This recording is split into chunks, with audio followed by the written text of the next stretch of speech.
사연을 통해 각박한 세상 속 따뜻한 하루가 되시길 바라는 감동 시작입니다. 구독과 좋아요는 영상 제작에 큰 힘이 됩니다. 영상 수익은 불우이웃에 기부되니 끝까지 시청 부탁드립니다.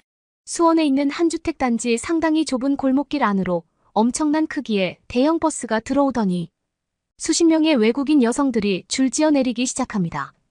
각종 카메라와 자전거를 들고 내리는 그들은 갑자기 버스에서 내리다 말고 자기들끼리 다툼이 벌어진 듯 언성을 높이는데요. 그런데 바로 그 순간 버스 맞은편 주택에서 한 한국인 학생이 나오더니 이들에게 어짜는 목소리로 한마디를 건넵니다. 과연 외국인 방송국 직원들과 한국인 학생에게는 무슨 일이 있었던 것일까요? 안녕하세요. 저는 콜롬비아의 스포츠 방송사 직원으로 근무하고 있는 뿌띠라고 합니다. 저는 얼마 전 방송국 본사의 지시로 전혀 예상하지 않았던 한국의 수원이라는 도시로 출장을 발령받았는데요. 최근 콜롬비아에서는 신기하게도 한국에서 만들어지는 콘텐츠들이 인기가 많아지게 되었고, 그래서 그런지 저희 방송국에서도 한국과 관련된 스포츠 편성 프로그램을 늘리라는 본사의 지침이 있었습니다. 그런데 어느 날 본사 기획팀장님께서는 저희 촬영팀 전원이 방송국 최초로 한국 촬영을 담당하게 되었다는 청천벽력과도 같은 회의 내용을 전달하셨는데요. 아무런 촬영 주제도 정해지지 않았지만 방송국 내부에서는 이슈몰이에 급급했던 것인지 일단은 현장 촬영팀만이라도 한국으로 하루빨리 떠나기를 바라셨고, 저와 감독님을 포함한 총 20명의 인원은 강제로 한국으로 가게 되었죠. 한국에 대해 전혀 모르던 저는 어쩔 수 없는 팀장님의 지시로 한국에서 머무를 호텔 시설을 찾아보기 시작했고, 그 중에서도 매우 어렵게 조건에 맞는 곳을 찾아 약 2주 뒤 곧바로 한국으로 떠나게 되었습니다. 팀장님께서는 일단 한국으로 가서 촬영에 대해 생각해 보자고 했고, 자신의 지인이 한국의 수원이라는 도시에 있다며 첫 번째 목적지는 일단 그곳으로 가자고 하시더군요. 그런데 약 3주 뒤 처음 도착한 한국의 공항에서 저희 촬영팀은 큰 실수를 저지르고 말았습니다. 제가 속한 현장팀은 현장에서의 촬영팀으로 근무하기에 상당히 많은 고가의 촬영 장비들을 필수적으로 챙겨야 하는데, 이를 담당하던 직원이 충격적이게도 콜롬비아의 공항에서 실수로 다른 행선지를 향해 짐을 붙여버린 것이었고, 이러한 피해를 한국의 공항에 도착하고 알았다는 사실인데요. 1차 한국행 팀원이었던 저를 포함한 약 20명의 인원들과 감독님은 도저히 말이 나오지 않는 상황에 당황할 수밖에 없었고, 말 그대로 억대에 달하는 물건을 송두리째 날려버린 것이라 감독님께서는 두통을 호소하시더군요.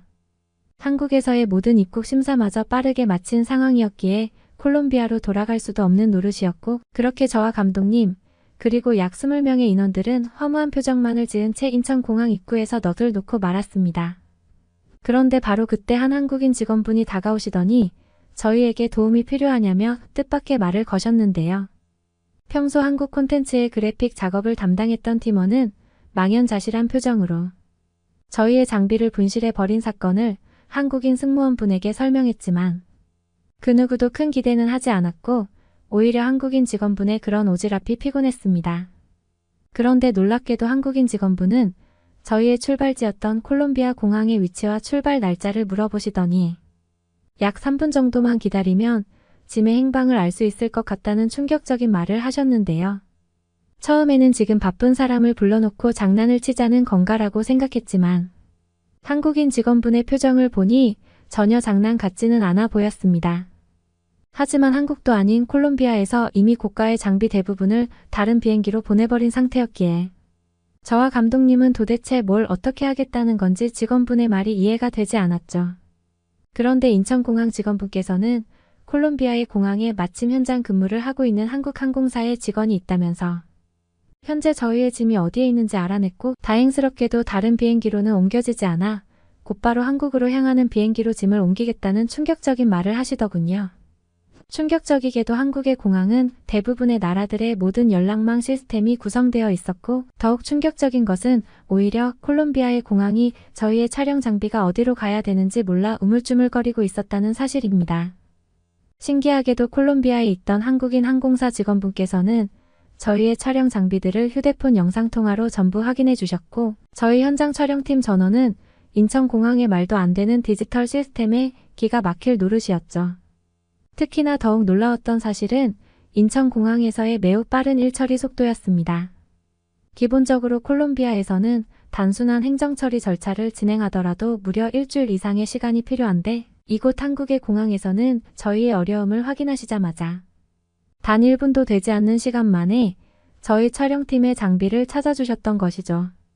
한국인 승무원분께서는 현재 대부분의 해외 공항들에 한국인 직원들이 로테이션 근무를 하고 있는 상태라며 이러한 돌발 상황에 대처하기 위한 매뉴얼이 마련되어 있어 다른 나라보다는 신속히 대처할 수 있다고 하셨습니다.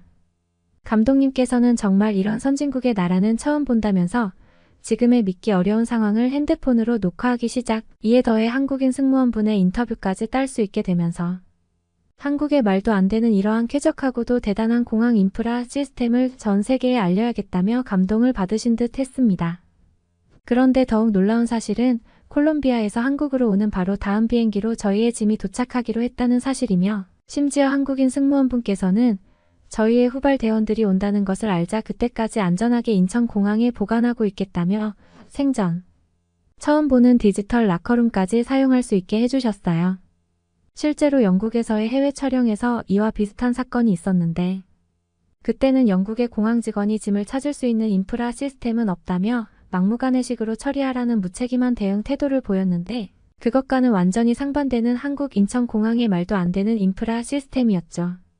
감독님께서는 인천공항 인프라 덕분에 수억 원에 달하는 촬영 장비를 지킬 수 있었다면서 한국이 이런 선진국인 줄 몰랐다고 하셨고 이제부터는 한국에서 보이는 모든 것을 휴대폰 카메라로 녹화하겠다면서 한국이라는 나라 자체가 왜 인기가 많은지 알겠다고 하시더군요.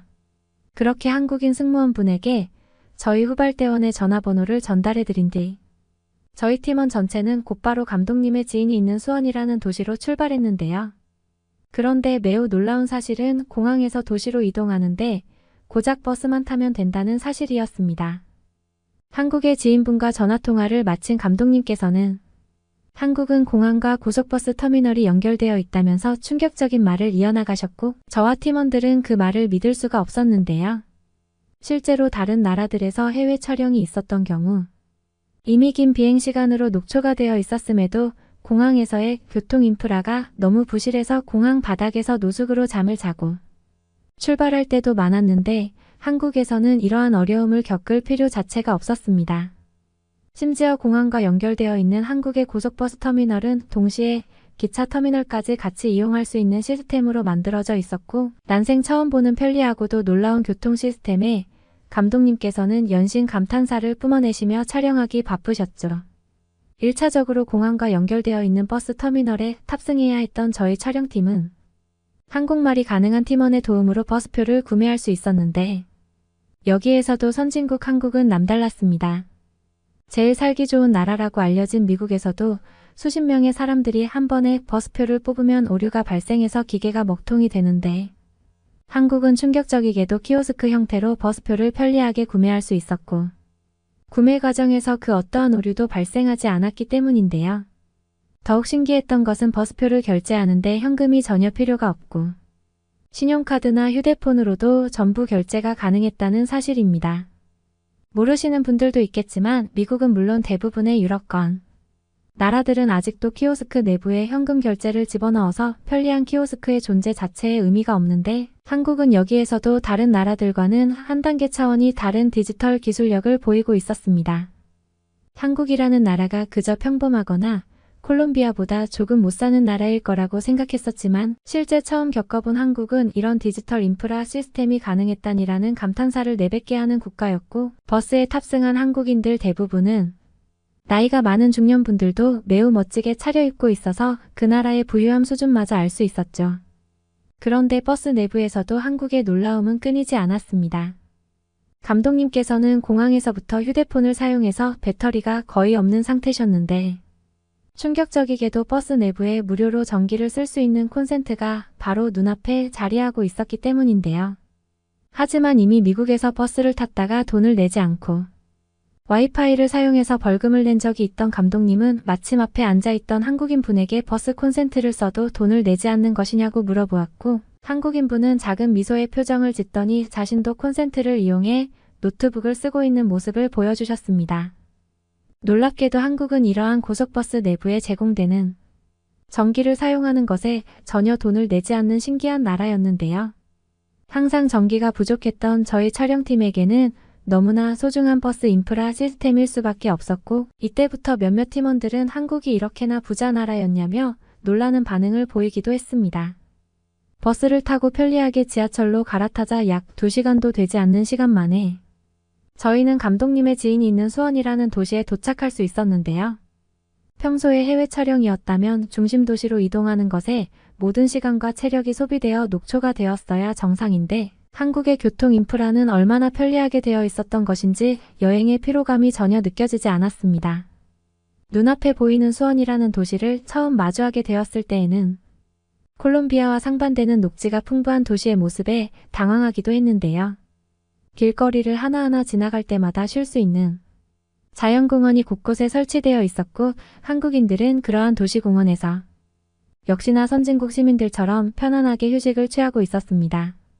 치안이 좋지 않은 콜롬비아에서는 심각한 길거리 범죄의 문제 때문에 범죄자들의 아지트로 활용되는 공원 자체를 없애고 있는 추세인데, 한국은 이와는 완전히 반대되는 현실이었죠. 감독님께서는 한국과 콜롬비아의 도시 모습과 기술력을 비교하는 프로그램을 제작하면 엄청난 인기를 끌 수 있을 것 같다면서 계속해서 한국의 길거리를 촬영했고, 실제로 공원 내부도 너무나 깨끗하고 쾌적하게 관리되어 있어서 더욱 충격이었습니다. 또한 너무나 놀라웠던 사실은 한국의 공원 내부에 쥐가 전혀 보이지 않았다는 사실인데요.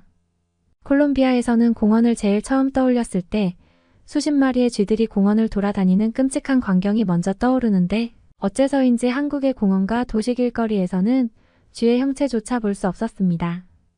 감독님께서는 그만큼 한국이 도시의 외관과 청결함을 선진국 이상으로 관리하고 있는 증거라며 놀라워하셨고, 직장만 아니었다면 한국에 와서 살고 싶을 정도라며 한국에 완전히 빠진 모습을 보이시더군요.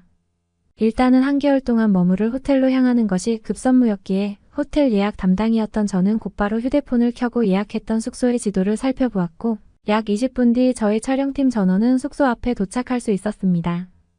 그런데 숙소 앞에 도착한 순간 저뿐만 아니라 팀원들 전체는 서로의 얼굴을 마주보며 당황할 수밖에 없었는데요. 감독님께서는 지금 이곳이 예약한 호텔이 맞냐며 화를 내시기까지 했고, 저는 계속해서 예약 메일을 살펴봤지만 이곳이 틀림없다는 말을 반복했습니다. 당황스럽게도 그곳에는 호텔이 아닌 나무로 지어진 호텔이 자리 잡고 있을 뿐이었고, 그것은 외관이 전혀 호텔처럼 느껴지지 않았는데요. 그런데 그 순간 나무 호텔 내부에서 한 젊은 한국인 여성분이 나오시더니 저의 이름을 부르시고는 이곳으로 예약한 성함이 맞다면서 뜬금없이 안으로 들어오라는 말씀을 하셨습니다. 그런데 나무 호텔의 내부로 들어간 순간 감독님은 헉하는 소리와 함께 또다시 휴대폰 카메라를 꺼내 드셨고, 저와 팀원들도 굉장히 당황할 수밖에 없었는데요. 그곳에는 볼품없어 보이던 외관과 달리 대리석으로 만들어진 실내 수영장은 물론 돌을 깎아 만든 공원까지 있었고, 이러한 나무와 돌의 자재들에서 고급스러움이 느껴졌기 때문입니다. 당황한 저희의 모습을 보신 나무 호텔 주인 여성분은 이곳은 한국에서 한옥으로 불리는 전통 한옥 호텔이라며 일반적인 호텔과는 전혀 다르지만 이곳이 장기간 머물기에는 더 좋을 것이라며 한옥 호텔 내부를 안내해 주셨는데요. 그런데 바로 그때 한국말을 할 줄 알던 팀원은 이게 그 유명한 한옥이냐 면서 한옥이 한국의 매력을 그대로 느낄 수 있는 일종의 문화재와 다름없다는 놀라운 설명을 하기 시작했습니다. 실제로 한옥 호텔 내부는 저희 촬영팀이 미국에서 머물렀던 5성급 비즈니스 호텔보다 더욱 좋은 시설과 쾌적함을 가지고 있었는데요. 나무와 대리석으로 만들어진 로비에는 나무 기둥과 목재, 한국의 전통종이인 한지를 이용한 품격 있는 모습이 보였고, 은은하게 오는 한옥의 향기는 그야말로 마음이 편안해지기까지 했습니다. 그런데 한옥 호텔의 내부는 더욱더 충격적이었는데요. 침대가 있는 내부로 들어가는 순간 따뜻한 온기가 발을 타고 올라왔고, 눈앞에는 은은한 햇살이 쏟아지는 한국의 전통적인 멋이 어우러진 침실이 있었습니다. 신기하게도 침실 내부에는 디지털 제어 시스템을 이용해 방의 온도를 편리하게 조절할 수 있었는데, 이러한 작은 부분에서도 한국의 기술력이 느껴지더군요. 그리고 무엇보다 특별했던 것은 욕실이었습니다. 저는 살면서 욕실의 바닥까지 따뜻할 수 있다는 사실은 처음 알았는데요. 나무로 만들어진 대형 크기의 욕조는 미국의 호텔보다 더욱 깨끗하고 아름다웠고, 심지어 화장실 내부에는 센서를 이용한 긴급 구조 시스템과 최신형 비데까지 설치되어 있었습니다.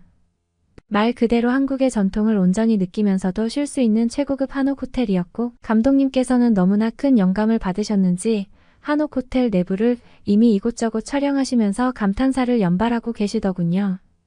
온돌이라고 불리는 한국의 난방 방식은 발바닥부터 따뜻해지니 온몸이 편안해졌고, 신기하게도 히터를 이용한 가동 방식이 아니라서 목이 전혀 건조하지 않아 너무나 좋았습니다. 그리고 역시나 한국답게 한옥 호텔 주변에는 빨래방부터 편의점, 심지어 공항과 지하철역까지 가까웠고, 말 그대로 이동을 하는 것에 시간을 들일 필요가 없는 편리한 도시 인프라가 이미 조성되어 있더군요. 한국에 오기 전까지만 해도 촬영의 주제를 정하지 않았던 감독님께서는 한옥의 매력에 대한 촬영을 해보자면서 저와 팀원들을 설득하셨고, 그렇게 약 1개월의 기간 동안 저희 촬영팀은 한옥과 한강, 그리고 수원이라는 도시를 계속해서 촬영했습니다. 콜롬비아 방송국 본사에서도 처음에는 한국의 수도인 서울을 촬영 소재로 하는 것이 어떻겠냐고 했지만, 실제로 저희가 보내준 수원의 도시 야경과 한옥 호텔을 보시더니 상당히 놀라워하는 반응을 보였는데요. 3차 편집본을 마무리해 콜롬비아에서 방영한 저희 팀의 한국과 한옥에 대한 프로그램은 방송국 역사상 최고 시청률을 기록했고, 심지어 그날 이후 콜롬비아 여행사에서는 선진국 한국으로 떠나는 여행 패키지가 인기를 끌 정도였습니다. 한국은 예상과 달리 너무나 살기 좋은 자연 환경을 가지고 있었고, 이러한 자연경관 사이에서도 신용카드 하나로 모든 것을 이용할 수 있는 독보적인 인프라의 국가였죠. 무엇보다 이곳 한국에 대해 더욱 많은 사람들에게 알리고 싶은 목표가 있는 저희 촬영팀은 오늘도 한국에서 지내고 있는 지금의 삶에 너무나 감사하고 있네요. 불꽃 축제 다녀왔는데 아주 멋졌어. 길거리 쓰레기들 말이야. 헐, 정말 한국 사람을 대표해서 사과할게. 너무 부끄럽다. 맞아. 한국인들은 좀 더 성숙해져야겠더라. 이딴 식이면서 선진국 국민이라고 자부심 가지면 안 되는 거지. 한국은 멀었어. 저는 벌써 한국에 거주한 지 10년 차가 돼가는 제시카입니다. 제약회사에서 연구원으로 근무하고 있습니다. 약사 자격증이 있고요. 관련해서 전문 지식이 필요한 제약회사에 취직해서 지금까지 연구원으로 근무를 이어오고 있습니다. 물론 처음부터 한국에서 직장을 잡은 것은 아니고요. 영국에서도 약사 자격증 취득 후 영국 본토에 있는 제약회사에 취직해서 근무를 하고 있었어요. 하지만 올림픽 관전을 위해 중국을 찾았었죠. 그곳에서 한국인들과 인연이 닿았고, 그들을 따라서 한국에 왔던 경험 때문에 한국에 대한 기억이 너무나 좋게 남아 있었습니다. 한국을 여행 다녔지만 참 좋은 기억만 남아 있었거든요. 언젠가는 한국에서 살아볼 수 있는 기회가 있으면 좋겠다는 단순한 생각을 가지고 있었지만, 얼마 뒤 우연찮게 한국에서 근무할 수 있는 기회가 생겼어요. 그 제안을 수락했고, 그 뒤로 벌써 10년째 한국에 거주하고 있습니다.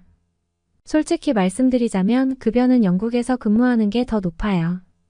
제가 이직할 당시에도 그랬고, 지금은 심지어 영국에서는 제약회사 연구원들이 대우를 더 받는 시대라서 그런지 영국에서 근무하면 당장 2배 가까운 급여를 받을 수도 있습니다. 하지만 저는 한국을 떠나지 않을 생각입니다. 한국인 남편과 결혼해서 자녀도 낳고 이미 아파트도 구매했고, 이미 정착을 해버려서 영국으로 못 가는 것 아니냐고 물으실 수 있지만 절대 그렇지 않습니다. 제가 영국으로만 돌아가서 급여 생활을 해도 남편은 직장에 다니지 않아도 될 것이고요. 한국의 아파트는 처분하면 그만이잖아요. 하지만 핵심적인 가치 하나 때문에 저는 한국을 떠나는 것을 생각조차 하지 않고 있습니다. 영국인들이 한국에 오게 되면 가장 먼저 느끼는 것 중 하나가 사람들이 친절하고 위협적이지 않다는 것이죠. 영국에서는 자신에게 조금이라도 티끌만한 손해가 날 것 같으면 바로 공격적인 사람으로 돌변한다는 것이고, 모든 사람들이 그런 것을 잘 알고 있기 때문에 서로서로 조심히 대하고 미소를 유지하려고 합니다. 성격이 아주 과격하고 불안한 상태인 사람들이 너무나 많습니다. 저는 한국에서 자동차를 운행하며 단 한 번도 누군가 내 자동차의 유리창을 깨부수고 귀중품을 가져갈 것이라는 걱정을 해본 적이 없습니다. 제가 최근에도 영국 고향집에 휴가를 보내러 간 적이 있는데요. 영국의 마트 주차장에 주차를 하고 가장 먼저 했던 행동이 뭔지 아시나요? 귀중품을 모두 들고 내리고 창문을 활짝 열어두었던 행동입니다. 이 차에는 아무것도 없으니 제발 유리창을 부수지 말아주세요 라는 의미죠. 영국인이라면 이게 굉장한 유머 포인트인데, 한국 사람들이 이 글을 읽는다면 이게 왜 재미있지라는 생각을 하실 테지만요. 저는 거의 매년 휴가를 영국으로 떠납니다. 가서 2주에서 3주 정도 지내다가 돌아오죠. 하지만 다녀올 때마다 느낍니다. 한국은 정말 마음이 편한 곳입니다. 한국에서는 집 안에만 있으면 누군가 문을 부수고 내 집에 쳐들어와서 나와 내 가족을 위협하고 목숨을 구걸해야 하는 상황이 일어나지 않는 곳이니까요. 하지만 영국은 어떤가요? 부자 동네는 치안이 좋은 편이지만 대부분 사람들이 살고 있는 지역에서는 밤 시간에 집 밖의 외출은 거의 금기시되어 있으며 나무로 된 허술한 문과 유리로 된 창문은 나쁜 마음을 먹고 있는 사람들에 의해서 그 어떤 장애물도 되지 않거든요. 한국의 아파트에서 거주하다가 영국의 나무로 된 벽, 나무로 된 문으로 만들어진 집에서 잠들려고 하면 처음에는 움찔하게 되는 게 제가 겪은 경험들이죠. 여기까지만 말씀드려도 한국이라는 나라는 도대체 어떤 곳인지 의문을 품으시기에 충분하실 것이라고 생각합니다. 하지만 의심하지 마세요. 한국은 정말 저런 곳이에요. 그리고 저런 한국에서 살고 한국의 문화를 만들고 한국의 치안을 만드는 사람들은 모두 한국 사람입니다. 제가 알고 있는 한국 사람들은 그만큼 예의 있고 공공질서를 잘 지키는 사람들이에요. 상식이 충분한 사람들이고요. 하지만 한국 사람들은 자신들이 굉장히 거칠고 공중도덕 없는 사람들이라고 생각하는 경향이 아주 많아요. 하지만 저는 알 수 있습니다. 한국 사람들은 그런 상식 밖의 사람들이 아니라는 것을요. 한국 사람들이 영국에 가서 식사를 하는데 창문 너머로 이유 없이 위협적인 눈빛을 보내는 사람들과 눈을 마주쳐보고 길을 걷다가 노숙자가 다가와서 음식을 달라고 요청하고 응하지 않으면 거칠게 나오는 사람을 만나보고 길거리에서 다가오는 친절한 사람이 알고 보니 나에게 물건을 강제로 팔기 위해 다가왔던 비열한 행위였다는 것을 알게 되는 일. 주차해놓은 내 자동차의 유리가 깨져 있지를 않기 기도하는 마음으로 일주일만 살아본다면 한국은 너무나 좋은 곳이라는 것을 느낄 수 있습니다. 한국에서는 이런 일들이 일어나지 않는 일들이기 때문에 길에 쓰레기를 버리고 가는 사람만 있어도 역시 한국인들은 스스로 자신들이 생각 없고 공공질서 개념도 없는 사람이라는 마음을 가지고 있습니다. 저는 최근에 한강에서 열리는 세계 불꽃축제에 다녀왔어요. 매년 와보는 불꽃축제지만 역시나 늘 멋지고 늘 화려해요. 서울과 같은 초대형 도시에서 이런 화려한 불꽃축제를 열어준다니 그저 감상할 수 있는 환경에서 살고 있다는 것에 감사함을 느끼고 옵니다. 이번에도 역시나 그랬고요. 이런 감정은 한국인들도 느끼고 있겠죠. 그래서 역시나 굉장히 많은 사람들이 몰렸고 뉴스에서는 100만 명이 모였다는 이야기를 하기도 했습니다. 정확한 숫자는 모르겠지만 그 숫자가 맞을 거라고 생각합니다. 제가 봐도 사람이 어마어마하게 많았어요. 그리고 한강의 공원은 100만 명을 수용하기에 정말 좁은 땅입니다. 영국에서 열리는 불꽃 축제처럼 내 주변 10m 안에 아무도 없는 그런 상황이 아닙니다. 내 주변으로 10m 반경 안에는 100명 넘는 사람이 있을 수도 있어요. 그게 한국이죠. 그리고 역시나 모두가 즐겁고 재미나게 보고 왔던 불꽃 축제가 마무리되고 저는 다음날 뉴스를 보면서 너무나 웃겨 죽는 줄 알았습니다. 역시나 뉴스에서 화려한 불꽃 축제 이면에는 자신이 만들어낸 쓰레기를 치우지 않고 버리고 가는 사람들이 많다며 매우 비양심적인 우리나라 공공질서라며 강도 높게 비판하고 있습니다. 하지만 저는 그 기자의 심정을 정확히 알고 있습니다. 요즘 한국은 자극적인 뉴스 기사를 내야 사람들이 관심을 가져줍니다. 그리고 그래야만 자신의 입지가 좋아질 것이며 더 직접적으로는 돈을 더 벌게 되겠죠. 그런 의미에서 사실과 다른 부분을 아주 과대하게 보도하고는 합니다. 이런 것을 기획뉴스라고 하죠. 먼저 이 여자는 자신이 이미 어떤 기사를 내보낼 것인지 머릿속에 다 구상해 놓고 있습니다. 축제가 끝나기도 전에 벌써 어떤 말을 할지 뻔히 보입니다. 사실 기사는 어제 다 써놨을 수도 있습니다. 100만 명이 모였습니다. 그리고 100만 명 중에는 양심 없는 사람들이 3,000명이 있다고 생각해보고 그 3,000명이 양심 없이 방치해두고 떠나간 한강의 공원은 그야말로 쓰레기 천지처럼 보이겠죠. 그러면서 뉴스에서 내보낸 자료입니다. 저게 100만 명이 모였던 축제에서 양심 없는 사람들이 버리고 간 쓰레기입니다.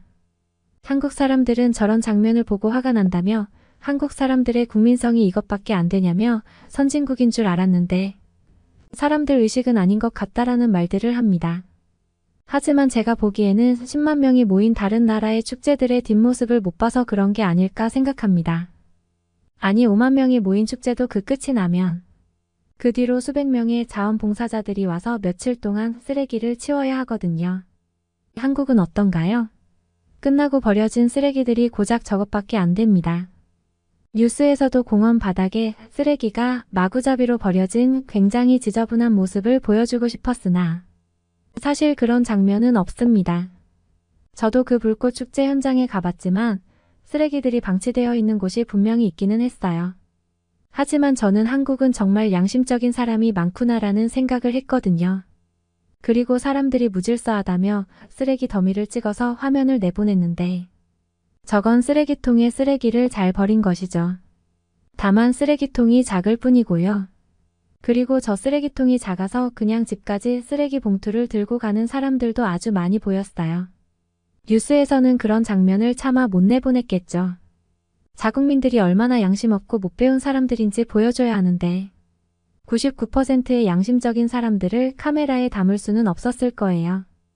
영국의 뮤직 페스티벌 축제가 끝난 직후 사진을 하나 보여드릴까? 이 사진과 한국의 불꽃 축제. 현장의 사진을 한번 비교해 보세요. 저라면 한국인들은 너무나 양심적이고 공공질서를 잘 지키는 사람들이라서 너무 사랑스러워서 미칠 지경이라는 생각이 들 것 같은데요. 그리고 저 쓰레기들은 며칠에 걸쳐서 수백 명의 자원봉사자가 와서 치워야 끝이 난다고 말씀드렸죠. 사진 하나 더 보여드리겠습니다. 며칠 동안 저렇게 수백 명이 와서 정리를 해야 합니다. 한국은 아마 다음날 저녁쯤 가면 언제 그랬냐는 듯 모든 게 정상으로 돌아와 있을 텐데 말이죠. 이런 실정을 모르는 한국인들은 제가 불꽃 축제를 다녀왔다고 하니 한국 사람들의 못난 모습을 보여주었다며 부끄러워해요. 그리고 심지어 미안하다고 하는 사람도 있어요.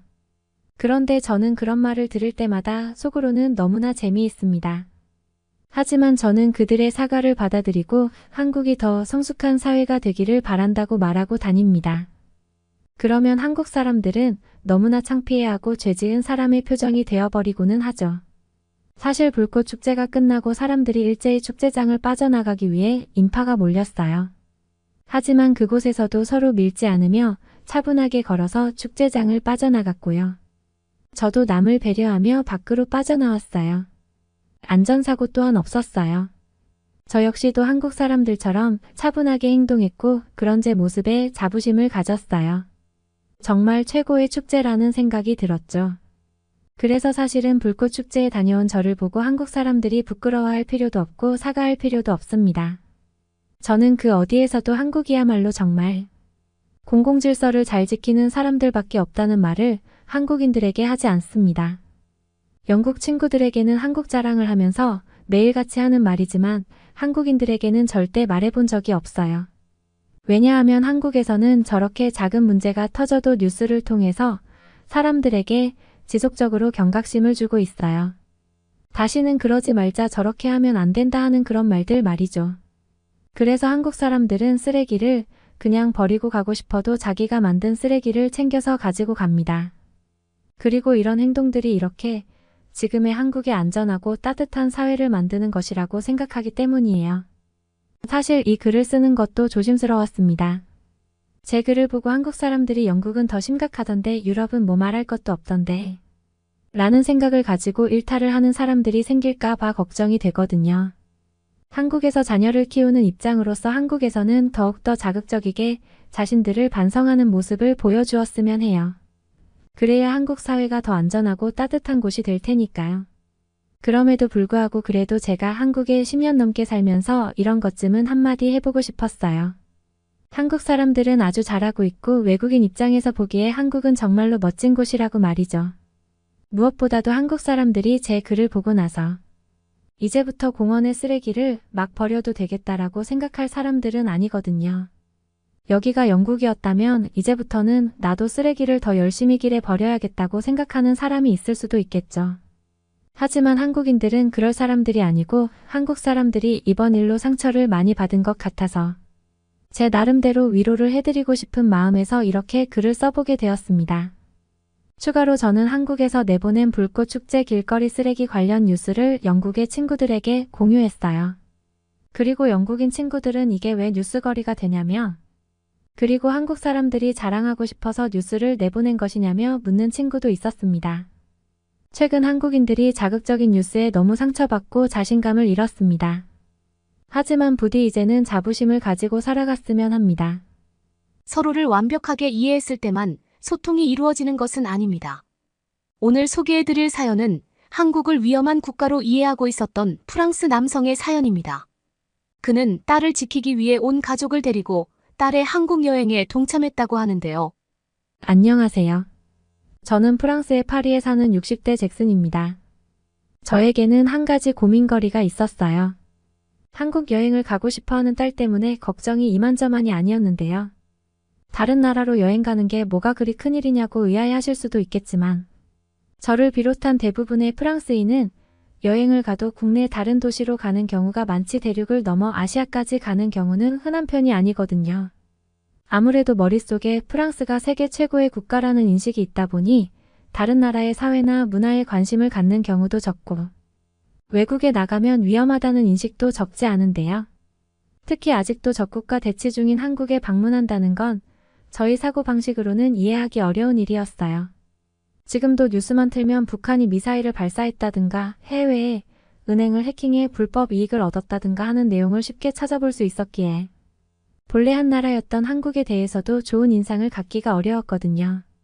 어찌됐든 영어로는 북한이나 남한이나 모두 코리아라는 이름으로 불리기 때문에 저와 같은 중장년층은 두 나라가 서로 어떻게 다른지도 잘 모르는 경우가 많았어요. 북한은 독재국가, 한국은 동맹관계인 민주국가라는 차이 정도만 알고 있었죠. 더욱이 저희 아버지는 베트남전 참전 용사로, 종전 이후에는 유엔군으로 한국에서 근무하셨던 경험도 있으셨어요.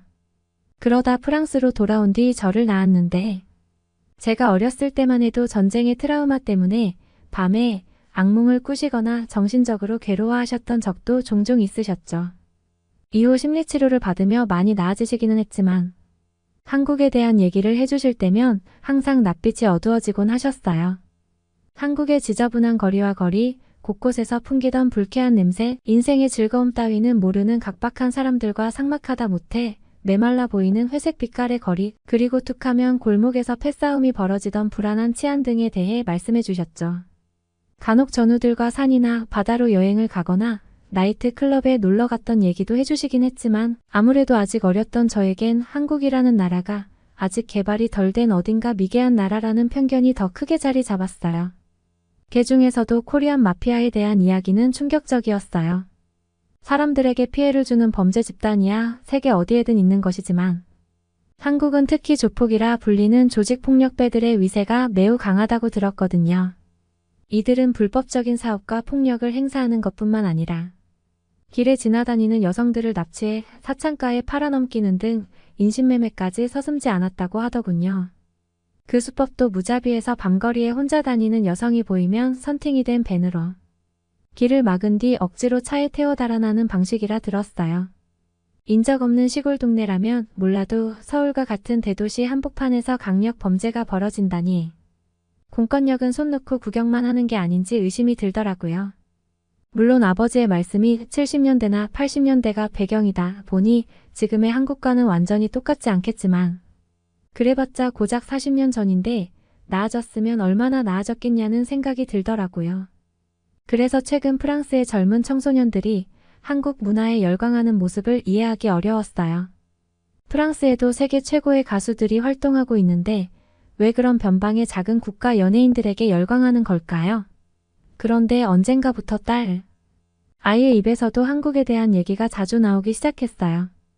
자기 친구가 좋아하는 가수의 콘서트를 보기 위해 한국 여행을 다녀왔는데 우리가 사는 파리보다 훨씬 세련되고 안전한 도시라 마음 편하게 여행을 다녀왔다고 하더라고요. 사실 저희 딸애도 르세라핌이라는 한국의 댄스 그룹을 아주 좋아해서 포스터와 앨범 굿즈로 자기 방을 가득 채울 정도였는데 점차 가수를 넘어 한국이라는 나라 자체를 궁금해하는 것 같더라고요. 그래서 그때마다 아버지가 해줬던 과거 한국에 대한 부정적인 이야기를 딸에게도 들려줬는데 아직 사춘기라 그런지 제 말을 받아들이기보다는 시대에 뒤떨어진 얘기를 그만하라고 화를 내더라고요. 그때 한국과 지금의 한국은 완전히 다른 나라야. 아빠는 그걸 모른다니 까라면서요. 그러면서 서울의 거리나 음식 같은 사진을 찾아서 보여줬는데 사실 가수나 배우들이 하는 일은 쇼비즈니스고 국가에서 자국의 이미지를 포장하려면 얼마든지 아름답게 포장할 수 있는 거잖아요. 그렇게 좋은 면만 보고 한국 같은 전혀 다른 나라에 방문하는 건 위험한 일이라고 말했지만 딸은 이미 온라인이나 한국에서 만든 콘텐츠에 푹 빠져 있어서 제가 하는 말은 거의 들으려고도 하지 않는 상태였어요. 그러면서 자신도 방학 동안 아르바이트로 돈을 모아 한국 여행을 다녀오겠다는데 저는 그 말에 가슴이 철렁해버렸죠. 혹시나 딸이 여행 중에 납치당하면 큰일이니까요. 딸은 같은 학급에 다니는 한국계 프랑스인인 친구와 함께 여행을 가서 서울에 사는 그 아이의 친척 아주머니 댁에서 머물겠다는 일정까지 짰더라고요. 그날부터 딸과 저 사이에 전쟁이 벌어졌어요. 저는 언제 전쟁이 벌어질지 모르는 위험한 나라에는 절대 보내주지 않겠다는 입장이었고 딸은 한국의 치안 수준은 세계 최상위권이라며 오히려 프랑스보다도 안전한 나라라고 항변하더라고요.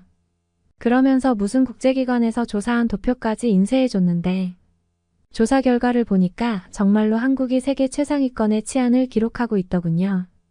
그런 조사 결과를 보니까 약간 혹하기는 했지만 그래도 아직 성인도 안 된 딸에 혼자 그 먼 나라에 방문하는 건 쉽게 허락할 수 없는 일이었어요. 이대로 딸의 결심을 반대할 수만도 없었기에 여행을 보내는 대신 한 가지 조건을 붙였어요. 혼자가 아니라 온 가족이 함께 여행을 가자고요. 친구와 단둘이 가고 싶었던 딸에는 다소 실망한 기색이었지만 조건부라도 한국행을 허락받았다는 점에서는 만족한 것 같았어요. 아내도 내심 딸애를 혼자 한국에 보내는 걸 걱정했던 터라 제 제안에 찬성해줬고 그렇게 온 가족의 2주짜리 한국 여행 계획을 세우게 되었어요. 한국이라는 나라가 지도로 보기에는 파리주보다 작아 보일 만큼 작은 사이즈였지만 그 작은 국토에 이런저런 도시와 지역이 빼곡하게 들어차 의외로 방문할 장소가 많더라고요. 처음 몇 번은 인터넷 검색을 해보다가 이왕 2주나 여행하는 거 제대로 계획을 짜보자 싶어 서점에서 가이드북을 사왔어요.